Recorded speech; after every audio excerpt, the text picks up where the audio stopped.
Tudo bem, gente? No vídeo de hoje nós vamos fazer uma visita virtual a uma exposição que relembra os 75 anos do fim da Segunda Guerra.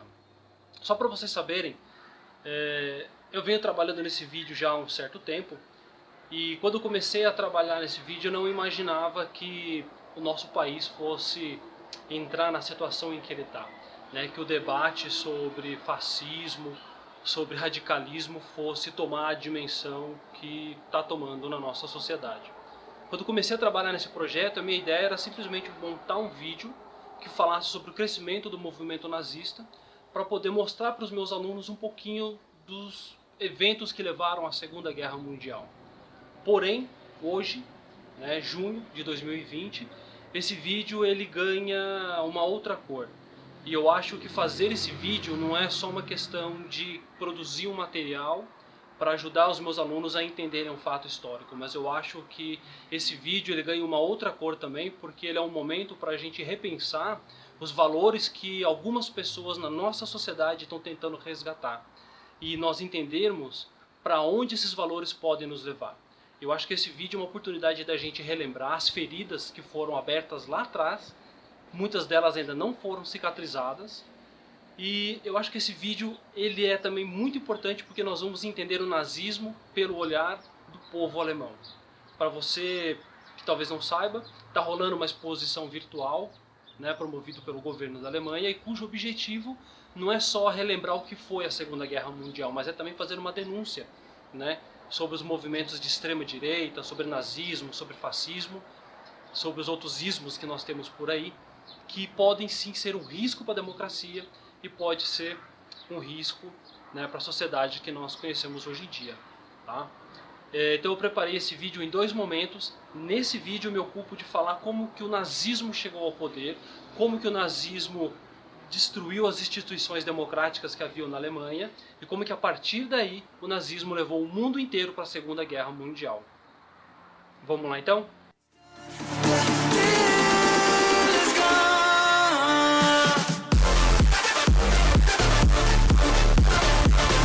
Vamos lá então, gente, dar início aqui ao nosso passeio virtual.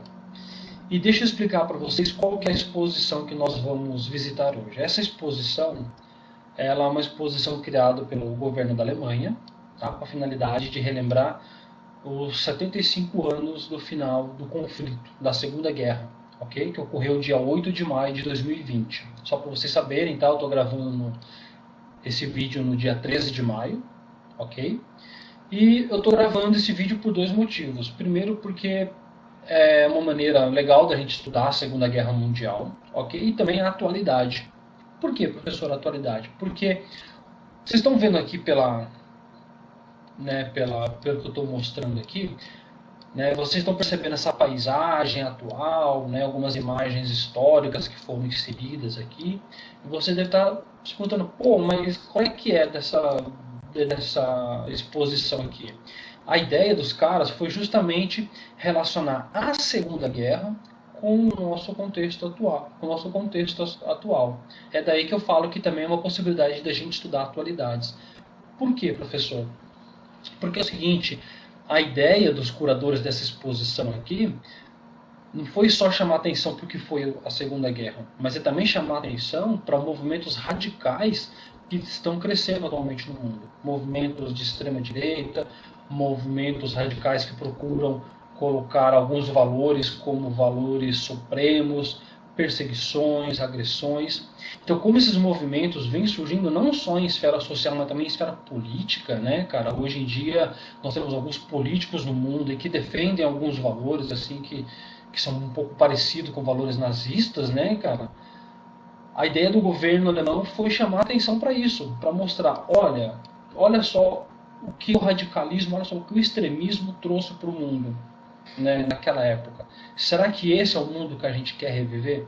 Essa é a grande pergunta que o governo alemão tem feito para o seu próprio povo por conta de algumas pessoas lá que ainda são adeptas de movimentos nazistas, cara. E eu acho que a ideia de trazer essa exposição para o mundo virtual é um momento para a gente se perguntar, de maneira global. Cara, depois de ter passado pela Segunda Guerra, será que esse é o mundo que a gente quer viver de novo? Será que é isso que a gente está procurando? né? Então eu quero explorar com vocês essa exposição, não só para a gente estudar a Segunda Guerra, mas também para a gente se questionar sobre a nossa atualidade, sobre os políticos que nós temos, sobre os movimentos que nós seguimos, né? E a partir da experiência deles, também questionar um pouquinho da nossa própria experiência. Então, assim, você já está vendo aqui que a exposição ela é bem grande, tá? Ou seja, nós temos todos esses caminhos que nós podemos percorrer, tá? E aqui é apenas um lugar, ok? Eu posso vir para cá, por exemplo, para o portão de Brandemburgo, e aqui eu também tenho outras opções, tá? Cada item desse que eu clico, olha só, eu tenho acesso a algumas informações referente à Segunda Guerra Mundial. Tá? Aqui nessa parte especificamente está falando, né, cara, de quando as tropas americanas encontraram as tropas russas, né, durante o momento da Segunda Guerra, e aí os caras foram para Hitler, né, tomaram Berlim e tudo mais, certo? Então, assim, eu não vou passar por todos os pontos com vocês, ok? Porque, cara, senão esse vídeo vai ter tipo 5 horas, né? A ideia não é essa, beleza? Ó, aqui também nós podemos, aqui eu vou entrar um pouquinho com vocês, tá? Tem várias partes. O que eu vou fazer? Eu vou deixar o link dessa exposição para vocês aí nos comentários, beleza? Então vocês podem clicar depois e entrar nessa exposição. Só que é o seguinte, já vou anotar aqui para vocês, tá? A previsão deles é que essa exposição virtual ela fique disponível até o dia 7 de setembro de 2020. Beleza? Então até lá vocês podem acessar, né, e acompanhar aí. O que eu vou fazer? Eu vou direcionar o nosso olhar aqui durante essa exposição, beleza? Eu quero falar da propaganda nazista, tá, de como os nazistas chegaram no poder, e eu quero falar das perseguições que eles fizeram aos judeus e a outras minorias, beleza? Então eu não vou entrar muito nos aspectos da guerra propriamente dito, porque esses dois aspectos, ao meu ver, são mais importantes para a gente debater não só o nosso momento, mas para a gente também entender melhor o que foi o movimento nazista. Ok? Beleza, então. Ó, eu quero começar a nossa visita falando desse lugar aqui, tá? Que era o parlamento alemão. Belezinha? E, então vamos dar um clique aqui e vamos entrar na história. Cara, assim, os caras fizeram um negócio nessa exposição que eu acho fantástico, tá? Você tem aqui a imagem do parlamento alemão, ok? E você vai rolando o mouse e você vai, cara, entrando na história. Você vai entrando na imagem, você vai mergulhando na história, saca? É aquele lance de você relacionar o presente com o passado de uma maneira assim muito íntima, cara, de maneira é uma imersão, cara. Eu acho isso muito louco. Tá? E só para você entender, como assim, professor, parlamento, cara? Quando acaba a Primeira Guerra Mundial, tá? A Alemanha ela entra num período democrático, um período republicano, ok? A República de Weimar. E essa república vai até quando Hitler chega no poder e começa lá com a ditadura, beleza? Então nesse parlamento era onde você tinha os deputados, onde eles votavam as leis, tudo bem? Antes da Segunda Guerra Mundial, ali no período entre guerras. Beleza? E esse parlamento ele é muito interessante para a gente começar a entender o crescimento do movimento nazista. Como a própria exposição já coloca aqui, ó, esse parlamento ele era o símbolo, se tornou o símbolo da ditadura. Pô, professor, mas não faz sentido. Como assim? Um parlamento, lugar onde eles criam leis, como que isso foi se tornar o símbolo da ditadura? Vamos entender isso aqui. Todo movimento radical, todo movimento extremo, ele precisa criar um problema. Ele precisa criar um problema para ele se colocar como situação, como solução, perdão. Então ele cria um problema e ele se coloca como solução para que a partir daí as pessoas apoiem a sua linha de pensamento e esse grupo extremista consiga chegar no poder. Foi o que aconteceu, tá? No ano de 33, especificamente no mês de fevereiro, houve um incêndio, né, nesse parlamento. E o parlamento ele era o símbolo da República de Weimar, era o símbolo da democracia, do poder republicano. E esse incêndio foi um incêndio criminoso, e aí ficou aquela pergunta: quem que colocou fogo no parlamento? Quem que destruiu? Quem que acabou com ele? Os nazistas colocaram a culpa, você sabe em quem? Nos socialistas. Tá? E só para você ter uma ideia, do final da Primeira Guerra Mundial até o início da Segunda, você tem um crescimento muito grande do socialismo na Europa como um todo. Tá? Países que nem Portugal, Espanha, Itália, a própria Alemanha, a Inglaterra, de modo geral a França, são países onde você vai ver um crescimento muito grande do socialismo. E isso tem um motivo, tá? Do porquê que a esquerda cresceu tanto ali. Tem um historiador muito bom, o Eric Hobsbawm, e ele vai mencionar o seguinte, ele vai falar que com o final da Primeira Guerra Mundial, o pensamento liberal, né, o pensamento capitalista, vamos assim dizer, ele também saiu arruinado. Porque muitas pessoas que passaram pela Primeira Guerra, elas entenderam que o socialismo, eles entenderam que o liberalismo foi o motivo do conflito. Né, que o imperialismo, que toda essa busca de riqueza, que esse sistema liberal foi o causador do conflito. Portanto, era preciso repensar o modelo econômico, era preciso você repensar o modelo de sociedade. Uma das maneiras de se repensar era seguir o socialismo. Né? E o que era o socialismo em 1920, né, em 1925, né, até 1927, por aí? O socialismo ele era um ideal de revolução. Né? Os caras tinham tirado o czar Nicolau II do poder, que era um cara opressor pra caramba. Então você tinha operários na Rússia que estavam tomando conta das fábricas, você tinha uma revolução acontecendo por lá, você tinha uma mudança muito grande por lá. Né? Então em 1917, 1920, cara, a Rússia estava tumultuada, mas o socialismo ele emergia, né, daí. Então é notório, muitos políticos, muitos deputados, muitas pessoas começaram a surgir em outros países com essa linha mais socialista também. Tá? E a Alemanha não era diferente. A Alemanha isso estava acontecendo. E do mesmo modo que ocorreu em outros países, dentro da Alemanha houve uma perseguição muito grande à esquerda, tá? Aos socialistas. E o Hitler ele representou isso. O Hitler ele tinha isso no discurso dele. Que a ideia dele era realmente varrer o socialismo, varrer os marxistas da Alemanha. Tá? E uma das maneiras que ele achou para fazer isso foi, né, tacando fogo no parlamento. Aí você fala assim, professor, mas então os nazistas foram lá e queimaram o parlamento para quê?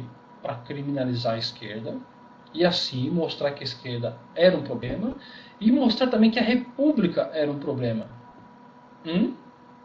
Por quê?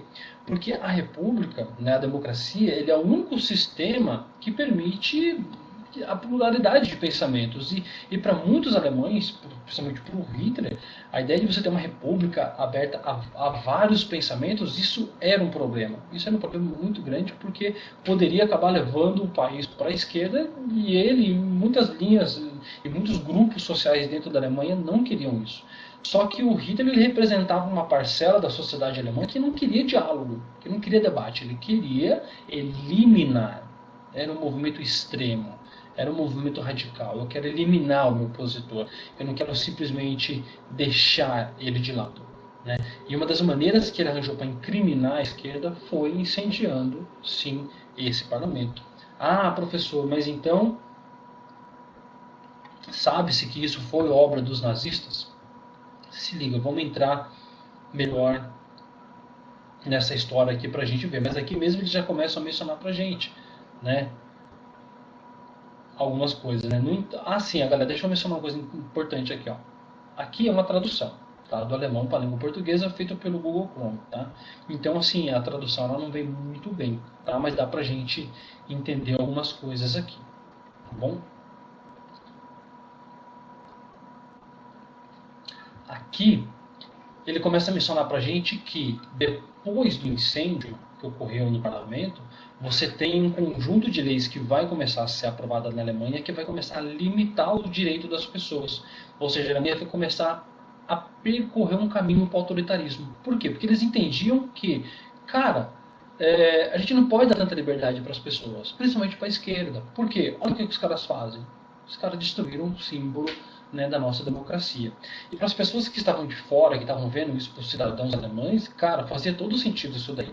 Você dá uma limitada na liberdade das pessoas para que o bem maior fosse preservado, que era o governo, que era a vida das pessoas. E é aí que a coisa começa a ficar interessante. Por quê? Quem foi o cara considerado criminoso? Quem foi o cara, né, que foi punido por ter colocado fogo no parlamento? Foi esse cara aqui, ó, né? Marinus van der Lubbe. Tá? Esse cara aqui, ele era um socialista, né? Ele era de esquerda, ele era ligado ao movimento socialista alemão, e ele foi considerado criminoso. Então, por muito tempo na Alemanha, durante o nazismo, durante a Segunda Guerra, esse cara foi considerado culpado por ter colocado fogo no parlamento e atribuiu-se, sim, né, que era a esquerda a culpada por ter colocado fogo lá, né, no parlamento, durante muito tempo. Porém, recentemente, tá, encontraram uma carta de um oficial nazista, tá, eu tenho até o nome dele anotado aqui, tá? Deixa eu encontrar aqui.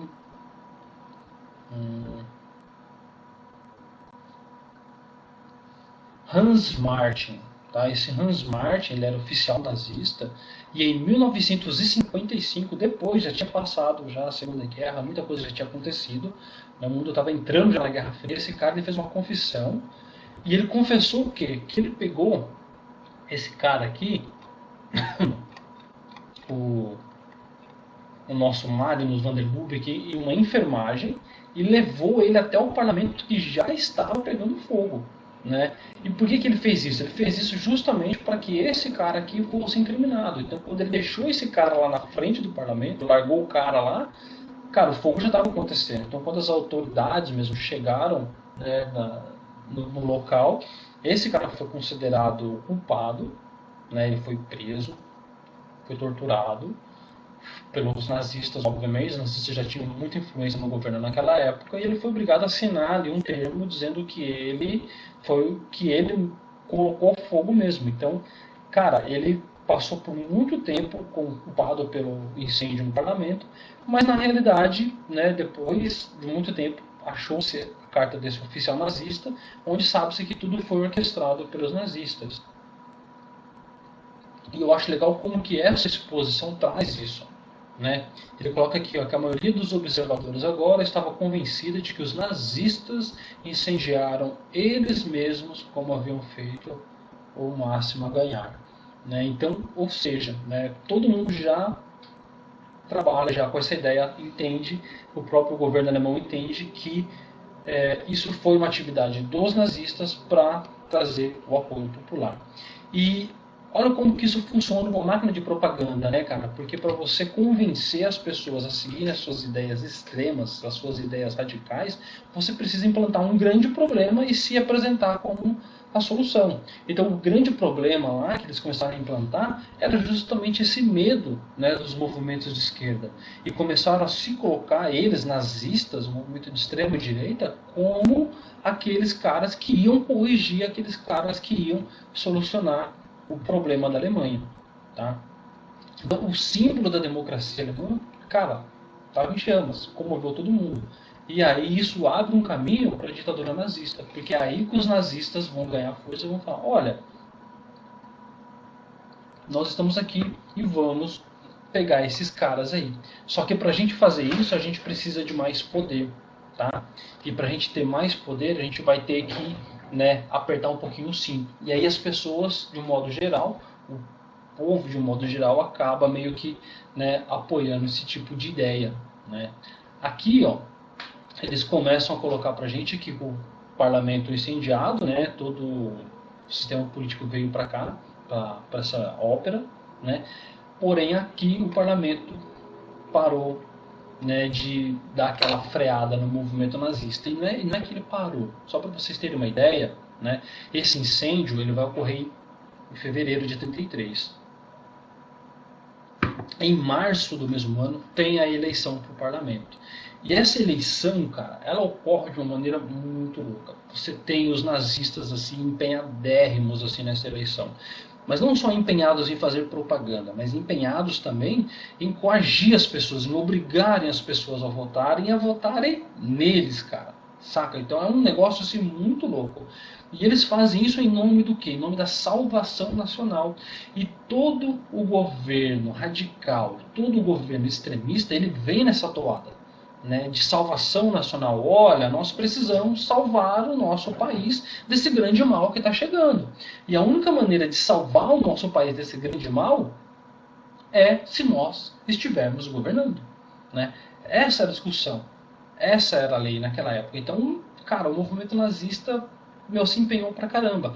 Tanto é que quando os caras terminam, né, quando encerra essa eleição pro parlamento aqui, os caras têm praticamente quase 43%, cara, né, dos assentos no parlamento. Não eram todos, então eles não tinham maioria ainda. Porém, haviam outros grupos políticos que apoiavam, né, os nazistas. Então, de certo modo, os caras conseguiam sempre a maioria para poder aprovar leis. E aí os caras apoiam essa lei aqui, ó, que ele menciona, né, aprovou a lei de habilitação em março de 33. E o que dizia essa lei? Essa lei praticamente foi o começo da ditadura nazista, cara, na Alemanha. Porque com essa lei, eles diziam o seguinte, eles diziam, olha, a partir de agora, a criação de novas leis não precisa mais passar pelo parlamento, né? Ou seja, não precisava mais ter aprovação de deputados, não precisava mais ter a opinião de outras pessoas. Quando os nazistas quisessem criar uma lei, a lei simplesmente era criada e acabou. E era assim que os nazistas começaram a criar leis que começou a tirar a liberdade das pessoas. E aí, ao tirar a liberdade das pessoas, eles tinham mais oportunidade de começar a punir e tinham mais oportunidade de começar a perseguir quem eles não gostavam. E de quem eles não gostavam? Da oposição. E aí, a outra característica, cara, de um governo radical, de um governo extremista. Nenhum governo radical, nenhum governo extremista se dá bem com a oposição. A oposição, ela é sempre indesejada, cara. A oposição, ela é sempre a criminosa. A oposição é o que não quer o bem do país. A oposição é sempre o que está jogando contra a nação, né? E um governo que é extremista, um governo que ele é radical, ele não vai negociar com a oposição, mas ele procura tentar deixar a população contra a oposição. Então, se a oposição do governo é a Câmara dos Deputados, opa, olha como a Câmara é corrupta, olha como os deputados não prestam, olha como os deputados não gostam do Brasil, né? Se um juiz ele faz oposição a um governo radical, o governo ele não vai negociar com esse juiz, ele não vai tentar equilibrar os poderes. Não, o governo ele vai tentar colocar a população contra esse juiz, contra o Supremo Tribunal, por exemplo. Falar, olha, tá vendo, o Supremo é corrupto, mas o Supremo não presta porque ele é contra o país e tudo mais. Então, todo governo autoritário, um governo radical, ele tem esse caminho, ele vai nessa toada, igual os nazistas fizeram aqui. Para eles chegarem e tomarem todo o poder na mão deles, como eles fizeram aqui, não foi à toa, né? Eles começaram lá incendiando o parlamento, achando um grande inimigo que eram os socialistas, né? Depois elegeram outros inimigos, que nem os judeus, que nem outras minorias que a gente vai mencionar aqui no decorrer da nossa aula. E em cima disso, os caras conseguem apertar o cinto e conseguem limitar, né, a liberdade das pessoas. E aqui é interessante, né, a exposição ela deixa claro que nem todo mundo era a favor. Havia sim uma certa oposição dentro do parlamento, mas era uma oposição pequena, né? E eles mencionam aqui uma frase que eu acho muito legal de um dos opositores, onde ele fala o seguinte no final da votação: você pode tirar nossas vidas e a nossa liberdade, mas você não pode tirar a nossa honra. Ou seja, né, cara, a gente não pode generalizar e falar que todo mundo na Alemanha era nazista, né, como a gente ouve por aí, né, às vezes alguns alunos, né, têm essa visão. Não é assim. Nem todo mundo na Alemanha era nazista, nem todo mundo compactuava com as ideias do Hitler, né? E muitas pessoas que votaram nele, votaram achando que ele não ia ter essa total liberdade que ele teve de fazer o que ele fez, né? Mas infelizmente a história mostrou o contrário, que ele conseguiu, né? E que essas pessoas que eram contra se tornaram uma minoria, né? E num movimento de extrema um movimento extremo, um governo radical, não tem espaço para a minoria. A minoria, ela tem que ser calada ou ela tem que ser eliminada, né? E nós ouvimos isso de algumas autoridades hoje em dia no nosso contexto, né? Quantas autoridades pelo mundo não pronunciam isso, né? Não, mas a minoria ela tem que se curvar, a minoria ela tem que concordar ou então desaparecer. Isso é característica de um governo de extrema, é característica de um governo radical, né? E o que os alemães mostram para a gente aqui, né, ao mostrarem a história deles, é que isso ocorreu lá, né? E que, como nós percebemos que isso ocorre no nosso tempo, então dá para a gente relacionar uma coisa com a outra aí, tá? Então a gente viu aqui, né, a parte mais política da coisa, né, de como os alemães tomaram o poder político e como que eles transformaram esse poder político, né, a favor deles, tá? Ainda aqui nesse espaço, eu quero entrar com vocês nessa parte aqui da exposição, tá? E também vai falar um pouquinho sobre a política nazista, que eu acho importante para a gente. Então vamos emergir na história e vamos entender um pouquinho mais sobre essa política nazista aí.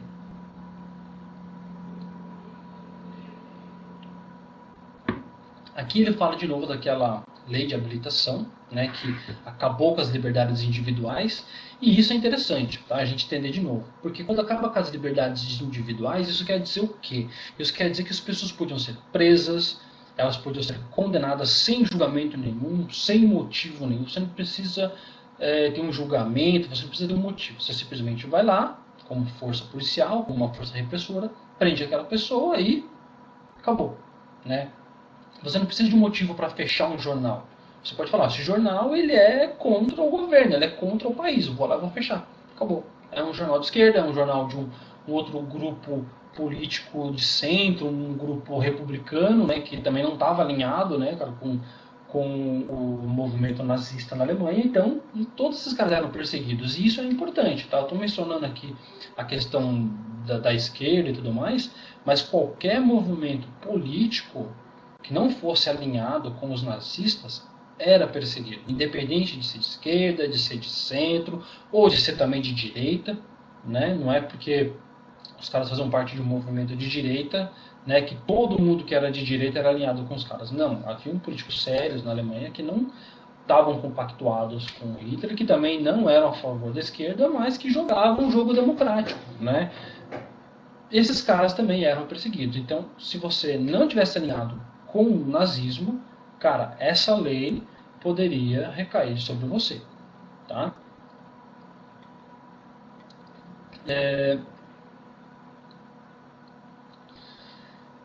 O que eles começam a falar aqui é que uma lei como essa, cara, vamos raciocinar, né, cara? Para um governo chegar e instituir uma lei que tira todas as liberdades, é um negócio muito sério, é um negócio muito forte, cara, que a maioria das pessoas não aceitaria assim. Ah, não, beleza, tá, vai, tira a nossa liberdade, tá tudo bem. Não é uma coisa assim. Então você tem que criar um contexto, você tem que criar uma situação onde as pessoas não só aceitem, mas onde as pessoas entendam que aquilo é fundamental, senão o país vai acabar. E o que eles começam a mencionar aqui pra gente é que o incêndio que ocorreu no parlamento deu essa toada para os caras. Porque todo mundo encarou o incêndio como uma coisa assim, tipo, mano, já era, nosso país está sendo atacado. Tem inimigos por toda parte, então a gente precisa de alguém forte ali para poder conter esse avanço, esse terror, senão o nosso país vai acabar. E aqui é interessante a gente lembrar de uma coisa, tá? A mídia da época, né, jornais, revistas, cinema, já era controlado pelos nazistas, tá? Então, essa é outra característica de um governo radical. Um governo radical, um governo extremista, ele tem, vamos dizer assim, milícias que cuidam da imprensa, milícias que cuidam de jornais, milícias que cuidam de revistas, milícias que vão cuidar das rádios. Por quê? Porque toda informação tem que ser direcionada para dois caminhos. criticar a oposição e levantar a moral daquele regime. Então, todas as informações têm que ser no sentido de falar: olha, nosso país está sendo atacado, olha o nosso inimigo lá. Eu sou o único que posso salvar. Então, essas notícias elas começam a percorrer de maneira controlada, né, pelo governo, para dar mais sustentação. E é aí, num ambiente assim de medo, de terror, de pânico, que leis que nem essas conseguem ser aprovadas, né? E isso é muito interessante da gente imaginar e da gente comparar hoje em dia também. Porque nenhum governo radical, nenhum governo extremista, ele se dá bem com imprensa livre. Não se dá bem. Então, quando você vê um político falando: ah, mas esse canal aqui não presta, porque esse canal ele é contra o Brasil, esse canal ele quer propagar a crise. Ah, mas esse jornal aqui não presta, esse jornal ele é contra o país, esse jornal é contra a democracia. Essa fala é uma fala totalmente de um governo extremista, de um governo radical, de um governo que não se dá bem com a democracia. Porque a base, cara, de todo país, de todo sistema democrático, sistema republicano, é uma imprensa livre. É veículos de imprensa livre. Eu, enquanto cidadão, sou eu que escolho, né, se eu vou ver esse jornal, se eu vou ver esse canal, se eu não vou ver nada. Saca? Então, quando o governo ele quer fechar, quando o governo ele fala assim: ah, eu não vou renovar a concessão daquela emissora porque aquela emissora de TV para mim não presta. Quando o governo faz isso, é como se o governo dissesse o seguinte: olha, eu vou decidir o que você vai ver, eu vou decidir o que você vai assistir, né? E era o que o movimento nazista estava fazendo na Alemanha após 33. Os caras chegam no poder e os caras começam um movimento sistemático de fechar jornais e revistas que eram da oposição, né? Então, hoje em dia, quando a gente vê alguns políticos, né, falando em fechar isso, em fechar aquilo, quando a gente vê repórteres apanhando, né, cara, de pessoas ali no movimento social, quando você vê pessoas agredindo um repórter porque esse repórter é de uma emissora, cara, isso é muito louco. Isso representa esse pensamento nazista que ainda está meio vivo, né, cara? Ou que está renascendo, porque eu não te conheço, eu não sei quem você é, eu não sei onde você mora, mas eu sei que você trabalha para um veículo de imprensa que eu não concordo, então eu não vou te agredir. E eu não concordo com esse veículo de imprensa porque esse veículo de imprensa critica um governo que eu acho que está acima do bem e do mal, que eu acho que está com toda a razão. Ah, Carlos, mas pô, a gente não pode ter essa opinião sobre o governo? Pode, mas em um ambiente democrático, a gente pressupõe que as opiniões elas têm que ser debatidas. As opiniões elas não podem ser impostas, porque quando uma opinião ela é imposta, olha o que acontece. Né? Você tem perseguição, você tem morte, você tem destruição, e eu vou mostrar isso no final da nossa aula aí. Tá? Então, olha só como que é a receita, né? Uma receitinha. Então a gente cria um problema e você coloca alguém, né, como o cara que pode resolver. E olha só que coisa, olha que imagem forte, né, cara, né? O que é essa imagem aqui? Vamos ler primeiro o que está escrito aqui, ó. O regime nazista prosseguiu sem restrições para realizar os seus objetivos ideológicos. Cara, ou seja, a questão do incêndio deu muito apoio para os nazistas. Ninguém questionava os caras. Todo mundo estava com eles. Todo mundo tinha medo de que a Alemanha virasse uma Rússia, de que a Alemanha fosse tomada por forças socialistas ou por forças ou por judeus. Então todo mundo, cara, não, Hitler, estamos contigo, cara, né? E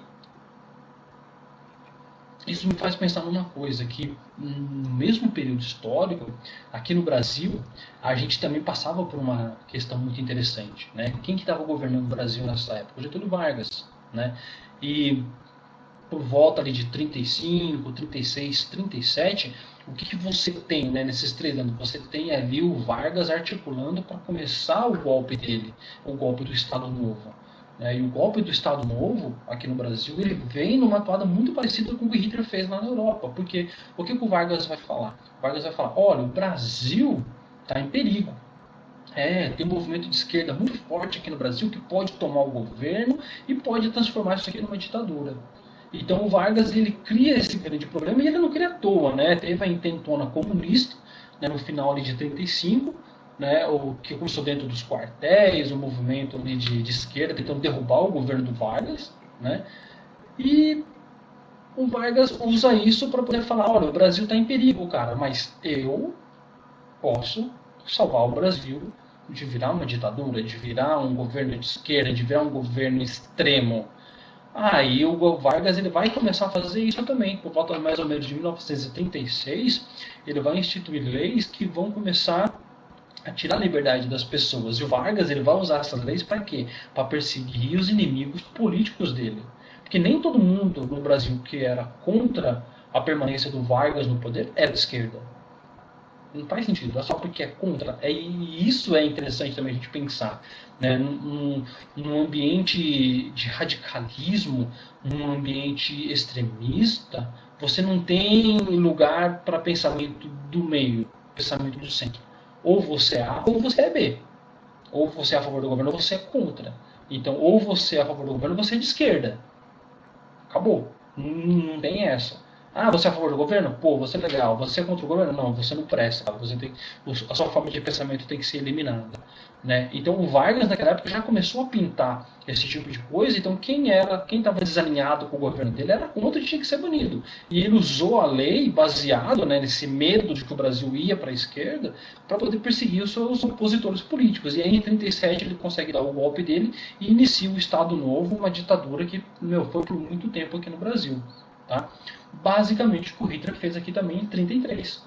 Né? Ele cria essa ditadura, ok?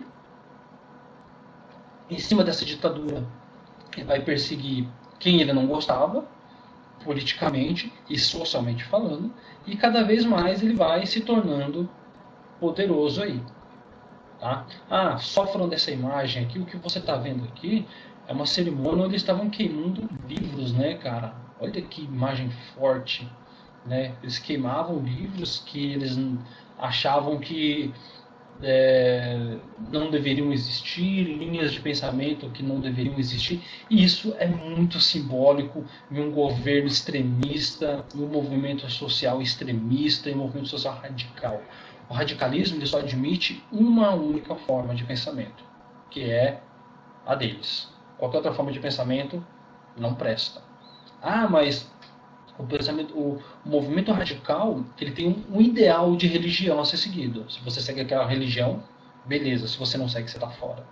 Tem um padrão de comportamento para ser seguido. Se você não segue aquele comportamento, você está fora.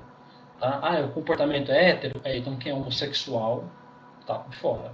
A religião é cristã? Então quem não é cristão está fora. Então o pensamento radical ele tem muita dificuldade de lidar com a pluralidade, né, com as decisões das pessoas. Né? Então, isso ocorreu na Alemanha e isso ocorre em grande medida em alguns países do mundo. E em países que ainda são democráticos, países que ainda são republicanos, você tem movimentos sociais que falam isso abertamente. Você tem políticos que falam abertamente, né, contra negros, contra índios, contra quilombolas, fala contra homossexuais, fala contra outras matrizes religiosas. Né? E só o fato de um político falar é problemático. Por quê? Porque enquanto o radical ele está no meio da população, está ali no dia a dia, ele tem a opinião dele, beleza, ok, a democracia lida com isso, né, cara? É importante que as pessoas tenham as suas opiniões. Mas quando um cara desse, ele encontra o pensamento dele refletido numa autoridade, em um presidente, em um deputado, a coisa se torna diferente. Porque já não vira só mais opinião. Aí vira uma representação política. Entende, cara? É diferente o negócio. A coisa se torna mais problemática. Porque não sou eu apenas aqui na minha casa, no meu churrasco, defendendo uma única religião, uma única etnia, uma única opinião sexual. Não. Opa, tem um cara lá. Tem um presidente, tem um deputado, tem um senador, tem um prefeito que pensa igual a mim e que tem o poder da caneta para criar leis, para tornar aquilo que eu acredito lei, igual aconteceu aqui. E olha só como que o pensamento radical ele tem dificuldade, né, cara, de lidar com a oposição. Que na Alemanha eles não ficaram só perseguindo no sentido de tirar os caras do poder. Não, a gente não vai só tirar os socialistas, né, os opositores, né, os judeus do caminho. Não, a gente também quer exterminar. Cara, olha que forte isso, cara. Olha como que as coisas caminham para uma situação extrema. Não sou eu, assim, convivendo com alguém que tem uma opinião diferente da minha e que eu tenho que negociar com ela para que a nação cresça. Não. Eu estou simplesmente tirando o cara da política. Eu estou simplesmente banindo aquela forma de pensamento. Mas além de banir aquela forma de pensamento, eu quero exterminar, eu quero matar, eu quero destruir quem tem uma forma de pensamento diferente da minha. E esse é um dos extremos que os alemães começam a entrar logo que os nazistas chegam ao poder. Porque começam a aumentar o quê? Os campos de concentração. E o campo de concentração, ele é isso, cara. Né? Ele é um lugar onde você vai isolar quem você não gosta. E você não vai simplesmente isolar para deixar o cara vivo ali. Você vai isolar, sabe para quê? Para você matar. E é a próxima parte da nossa aula aqui. Tá?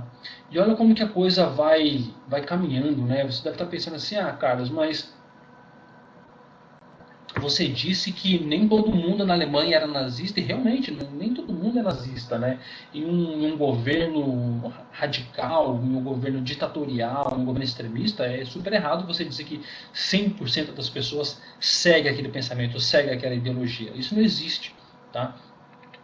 O que ocorre é que muitas pessoas acabam apoiando.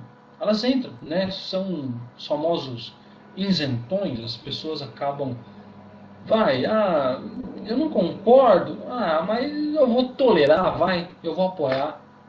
E é isso que é muito louco, né, cara? Você imaginar que pessoas que não são radicais, pessoas que não são extremistas, acabam concordando com o governo radical, acabam concordando com movimentos extremistas.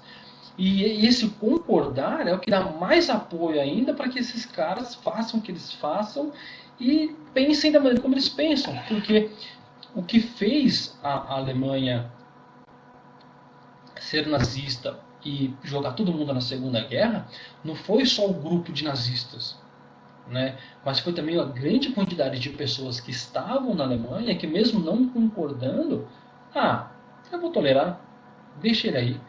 Aí você fala assim, cara, mas o que vai levar os caras a apoiarem? Eu já vou falar para vocês, tá? Eu só quero mencionar uma coisa aqui para vocês, tá bom? Que mesmo naquele contexto houve oposição, sim. Só que é uma oposição mais velada, uma oposição mais escondida, porque, cara, num ambiente desse, quem era oposição era o quê? Era preso, era morto. Então não é fácil você, né, fazer oposição dentro de um regime de extrema direita. É só você pensar nos países que nós temos hoje em dia que são grandes ditaduras, né? Cara, o que ocorre com a oposição dentro desses países? Né? Aqui eles, inclusive, né, nessa exposição eles mencionam, cara, né, que as pessoas que fizeram oposição aos nazistas, né, cara, com campanhas e tudo mais, tiveram um alto custo, cara, pagaram com a própria vida. Foram pessoas que foram perseguidas e foram mortas por conta disso. Tá? Então, um governo extremista, ele chega nesse ponto, ele mata, ele destrói, ele quer eliminar a vida das pessoas que pensam de maneira diferente. Tá? Mas aí, né, eu quero retomar aquele ponto. Por que pessoas que são contra acabam apoiando, acabam estando do lado de movimentos de extrema direita? Por conta disso daqui, prosperidade, né? Ou seja, as pessoas elas querem, elas têm aquele pensamento assim: o governo tá bom? Tá. A gente está trabalhando? Sim. Está gerando riqueza? Sim. A vida está seguindo? Sim. Então deixa rolar. Então vamos fingir certas coisas não estão acontecendo. Vamos fingir que o nosso líder, ele não está perseguindo uma galera. Vamos fingir que o nosso líder, ele não tem esse pensamento. Vamos ignorar, né, essas baboseiras que as nossas lideranças dizem, essas baboseiras, essas perseguições que as nossas lideranças fazem. Sabe por quê? Porque o país vai bem e a gente tem que trabalhar, né? A gente tem que viver bem. Pô, Carlos, você está dizendo que isso é errado, que as pessoas não podem buscar? Não, as pessoas elas têm que buscar, todo mundo tem que buscar, sim, a alegria, o trabalho e o desenvolvimento pessoal, cara, eu sou a favor disso. Mas dentro de um governo extremista, dentro de um governo radical, essa prosperidade, ela tem, cara, um peso muito, muito, muito grande. Tem pessoas que pagam um preço enorme, às vezes com a própria vida, cara. E na Alemanha, sabe o que estava alicerçando muito das riquezas lá? Trabalho escravo. E sabe quem que eram esses escravos? Eram os caras que eram considerados inimigos do governo alemão. Judeus, ciganos, opositores. Toda essa galera que ia para o campo de concentração, eles morriam de trabalhar para poder produzir o que? A riqueza que o povo alemão precisava. E no final, era isso que sobrava para eles. A morte, cara. Né? Ou seja, todo mundo que era considerado contrário à prosperidade do país, né, à riqueza do país, à sobrevivência da nação, tinha que ser executado. Pensamentos opositores não poderiam existir. Tá? Essa é a faceta, né, cara, de todo o regime, cara, né, de extrema direita. E aqui é uma coisa interessante, tem uma palavrinha, eutanásia, cara. A eutanásia, né, foi algo também muito praticado pelos nazistas, porque pessoas que eram consideradas, pessoas que tinham uma doença considerada incurável, né, cara, pelo governo, eram pessoas que eram consideradas como pessoas descartáveis, eram pessoas que não podiam viver. Entende? Olha só até que ponto, cara, até que ponto, né, um pensamento radical, um governo extremista chega-se ao ponto de você falar, cara, essa pessoa não merece viver simplesmente porque ela não é produtiva para a nação, ela não contribui, é despesa. E analisar esse pensamento, ele já é cruel por si próprio, mas ele é mais cruel quando a gente vê, hoje em dia, alguns políticos, né, cara, grupos sociais, que entendem que o governo não tem que investir em certos lugares. Né? O governo não tem que investir naquele lugar, não tem que investir nesse grupo, o governo não tem que jogar dinheiro nessa situação, porque essas pessoas não merecem viver. A gente ouve isso, a gente lê isso no jornal. Né? A gente vê esse tipo de discurso não só no Brasil, mas em outros lugares do mundo. E esse tipo de pensamento é um pensamento radical, é um pensamento extremista e é um pensamento que tem relação com isso que a gente está vendo aqui, com essas mortes aqui. Tá? E aí eles terminam essa parte aqui da nossa visita falando que esse radicalismo, que esse nazismo que chegou ao poder, custou a vida de milhões de pessoas em todo o mundo. Né? Então não é uma coisa assim só de um país, só de um grupo, só de uma sociedade, não. É algo que começa em um país, mas é que acaba envolvendo muitas pessoas e que acaba se tornando um conflito generalizado. Ok? Então, assim, nessa parte aqui, a gente falou um pouquinho sobre a ascensão do nazismo. Ok? Eu quero levar vocês agora